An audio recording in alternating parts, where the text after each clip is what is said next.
Bismillahirrahmanirrahim. Assalamualaikum warahmatullahi wabarakatuh. Alhamdulillah, syukurlah wala haula wala quwata illa billah.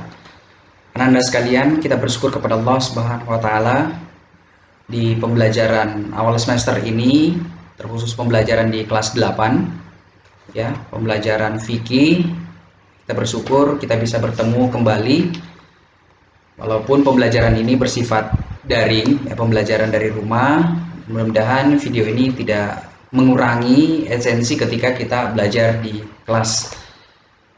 Kemudian salawat serta salam ila Nabi Muhammad SAW yang menjadi suri tauladan kita, dimana ketika kita beraktivitas maka hendaklah kita mencontoh dari contoh yang telah dicontohkan oleh Rasulullah.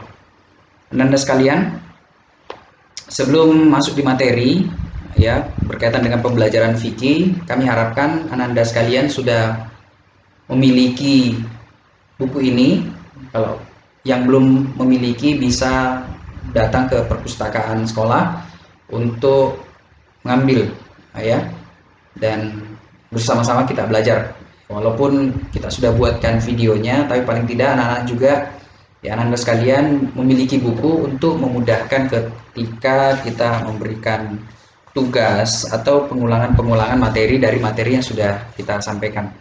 Oke, untuk itu kita langsung saja. Materi kita pada kesempatan kali ini berkaitan dengan pembelajaran di bab 1. Kalau kalian buka di bukunya ya, itu ada berkaitan dengan sholat sunnah, dan pada kesempatan kali ini kita sudah buatkan rangkuman materinya. Seperti apa rangkuman materinya? Oke, kita belajar bersama-sama. Kan Anda sekalian, sebelum kita memulai pembelajaran kembali, tolong disimak dengan baik materi ini berkaitan dengan sholat sunnah, pembelajaran kelas 8. Kemudian tolong disiapkan juga buku cetaknya dan buku tulisnya ya. Apabila ada materi-materi yang sifatnya rangkuman ya atau penting, bisa ditulis ya, seperti itu. Nah, sekarang kita bahas berkaitan dengan sholat sunnah ya. Dalam pembahasan ini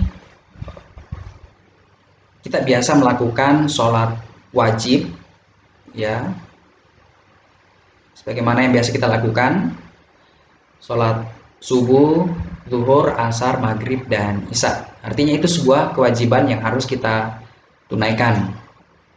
Berkaitan dengan sholat sunnah, ini sholat yang disunnahkan oleh Rasulullah Shallallahu Alaihi Wasallam. Artinya silahkan kita lakukan, dan bisa juga kita tidak lakukan. Tapi Anda sekalian perlu pahami bahwa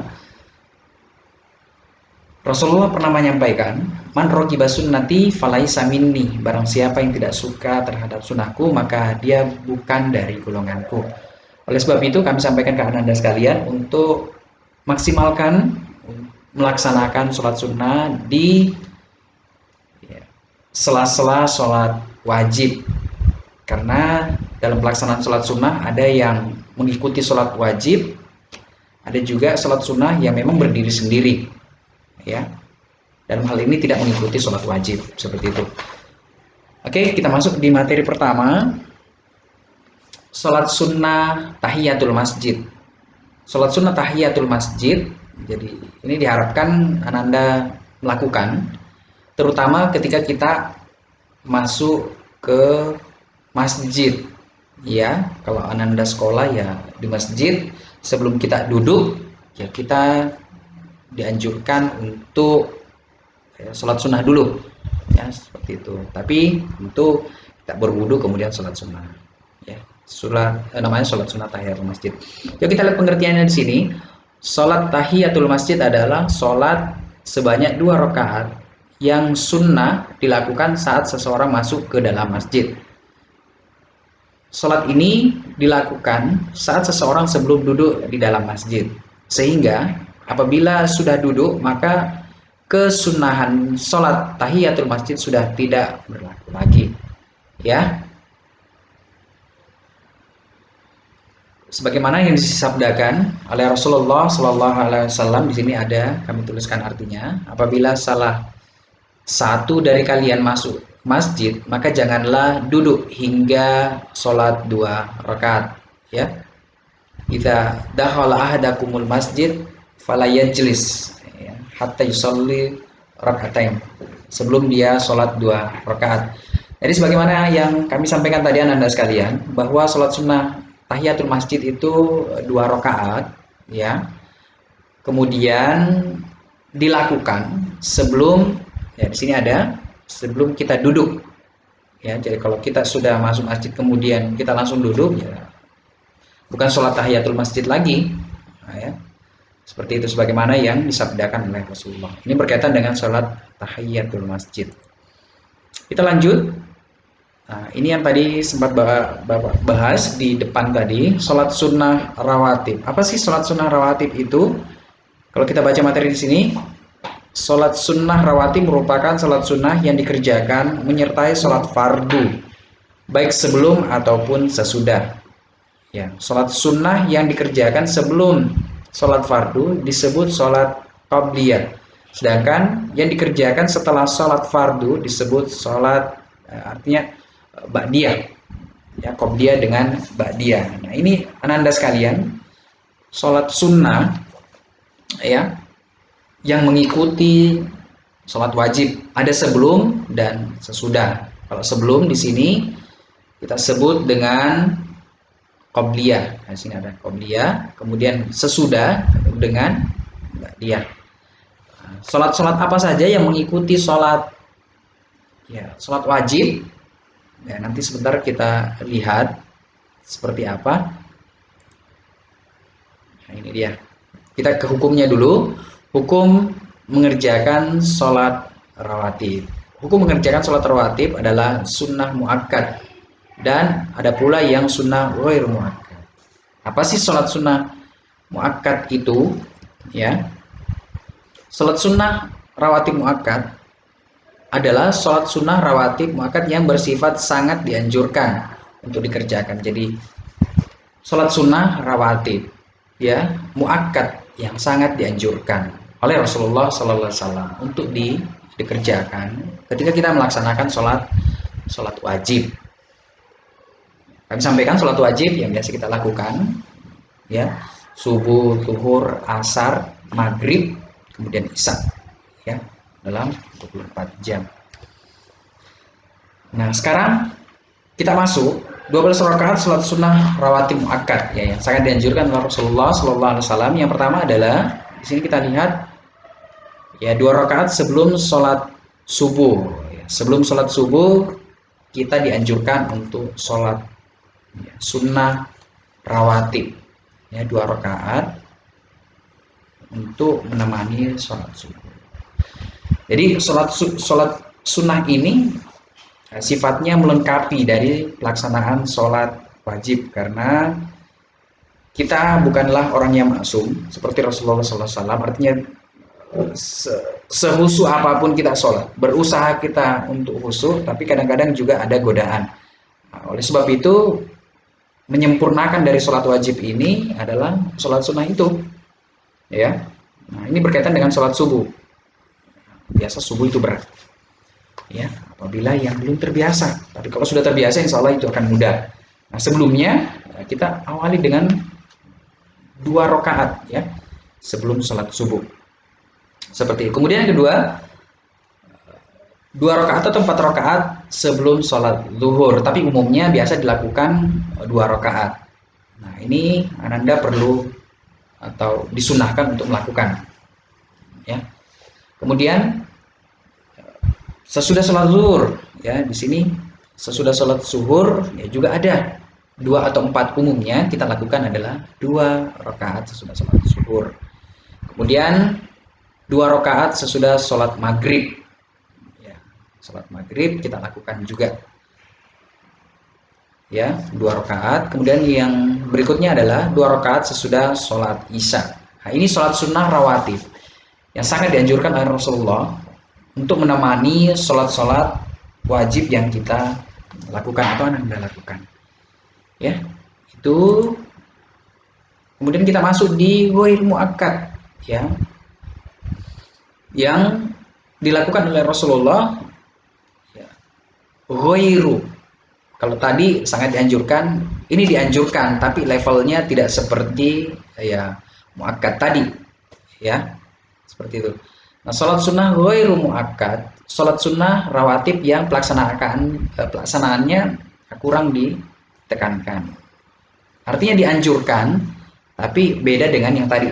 Tadi ya, sholat sunnah muakkad sangat dianjurkan. Beda sangat dengan atau cuma dianjurkan saja, ya. Tapi kita tidak boleh mengatakan atau meremehkan hal tersebut, ya, karena Rasulullah sudah sampaikan tadi, ya, man ragiba sunnati falaisa minni. Kita lihat di sini 2 rakaat sebelum sholat asar, ya. Biasa kita melaksanakan sholat asar ada 2 rakaat, ya, umumnya 2 rakaat. Di sini ada 4. Kemudian 2 rakaat sebelum sholat maghrib. Nah, ini biasa dilakukan, cuma memang jarang. Apalagi memang kalau waktu maghrib itu sedikit sekali, ya, untuk masuk ke sholat maghrib. Makanya kalau Anda datang lebih awal, ya bisa sholat sunnah. Seperti itu. Kemudian 2 rakaat sebelum sholat isya. Ya, sholat isya, kalau sholat isya, ya, alhamdulillah panjang waktunya. Jadi kita bisa bersegera untuk melaksanakan 2 rakaat itu tadi sebelum sholat isya. Oke, kita masih lanjut materinya, ya. Sholat tarawih dan witir pada bulan Ramadan. Umumnya Anda sekalian, di pembelajaran ini umumnya orang lakukan sholat tarawih atau witir itu di bulan Ramadan, ya, seperti yang sebelum-sebelumnya kita lakukan. Dan sebagian orang juga melakukan di sepertiga malam, ya, tapi bukan di bulan-bulan Ramadan. Nah, tapi yang kita bahas dulu ini berkaitan dengan sholat tarawih, ya, yang biasa kita lakukan di bulan Ramadan. Oke. Sholat sunnah tarawih disebut juga sholat sunnah qiyamul lail, ya, malam. Sholat sunnah tarawih dilakukan pada malam hari sesudah sholat isya sampai menjelang waktu fajar, pagi sebelum masuk waktu sholat subuh. Nah, ini dilakukan di bulan Ramadan, baik secara berjamaah maupun munfarid. Berjamaah kita secara bersama-sama, kalau munfarid itu secara sendiri-sendiri, ya, nafsi-nafsi. Tapi lebih diutamakan secara berjamaah. Hukum sholat tarawih tersebut adalah sunnah muakkad yang dianjurkan oleh Rasulullah. Walaupun Rasulullah itu jarang melakukan sholat tarawih di masjid, ya, ditakutkan umatnya di kemudian hari mewajibkan, ya. Tetap ini hukumnya adalah sunnah. Tapi kalau kita mau melaksanakan di rumah, ya, tak mengapa, ya, seperti itu. Untuk pelaksanaan sholat tarawih, ya, biasa ini memang semarak kalau di bulan Ramadan, apalagi di umur-umur ananda sekalian, ya. Oke, ini kemudian kita masuk di sholat witir. Tadi kita sempat bahas di depan tadi di poin 5. Sholat sunnah witir adalah sholat sunnah yang dikerjakan pada waktu malam hari dan rakaatnya ganjil, ya, misalnya 3, 5, 7 dan seterusnya. Sholat witir dapat dikerjakan setiap malam, tidak hanya pada malam bulan Ramadan saja. Waktunya panjang, sepanjang malam, sehabis sholat isya dilaksanakan. Yang perlu kami sampaikan ke Ananda sekalian bahwa sholat witir ini sholat bilangan ganjil, ya. Kalau di pelaksanaan sholat tarawih itu, ya, biasa kita ambil yang 8 rakaat, kemudian kita lanjutkan dengan witir, ya, 3, ya, jadi 8, 9, 10, 11 rakaat kita lakukan, ya, seperti itu. Jadi bilangan ganjil 3, 5, 7 dan seterusnya, ya. Sholat witir untuk melengkapi sholat tarawih kita tadi, ya. Tapi ini dilakukan di malam hari, ya. Bisa disebut juga tadi qiyamul lail, ya. Bangun untuk melaksanakan sholat malam di sepertiga malam. Oke, Kita lanjut materi kita berkaitan dengan sholat duha. Ya, duha. Ini kalau kita di pembelajaran sekolah, kita masuk di sekolah, setelah kita tadarus pagi biasanya pada umumnya kita melaksanakan sholat sholat duha. Ya, sorry. Secara bahasa sholat duha ya artinya waktu matahari sepenggalan naik. Menurut istilah sholat sunnah yang dikerjakan di saat matahari sedang naik dari tempat terbitnya kira-kira 7 hasta ya. Kalau kita ke jam pukul 7 sampai masuk waktu zuhur. Nah, ini pelaksanaan sholat duha ya, bilangan genap ya. Terus kita lakukan 2, 4, 6 dan seterusnya. Dan banyak hadis yang meriwayatkan berkaitan dengan keutamaan sholat duha. Dan Anda sekalian, ini adalah sholat sunnah yang sangat dianjurkan oleh Rasulullah untuk kita lakukan.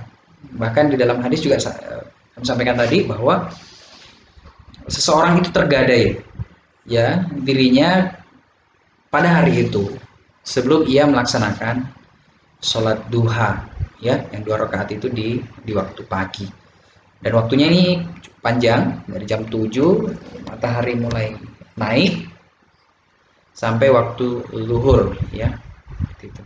Mudah-mudahan Anda sekalian di rumah bisa membiasakan sholat duha ini di rumah ya, ataupun di tempat lain, karena ini pembelajarannya daring ya, lakukan aja di rumah ya, toh bukan juga harus dilakukan di masjid. Beda kalau dengan sholat wajib ya, itu bahkan diwajibkan di masjid khusus untuk laki-laki.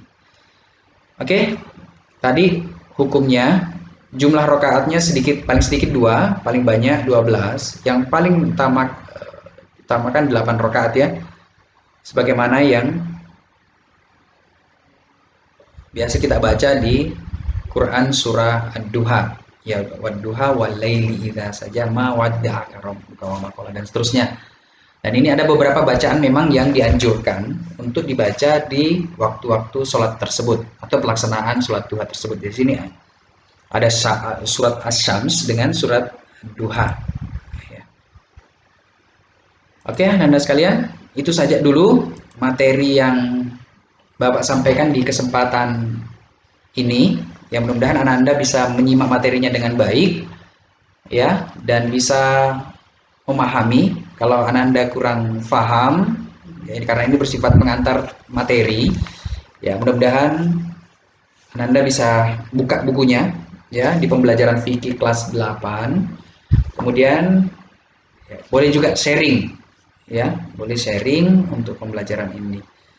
Oke, itu saja yang Bapak sampaikan. Mudah-mudahan di kesempatan lain, karena ini materi kalau kita lihat ini belum selesai, ya, berkaitan dengan sholat sunnah.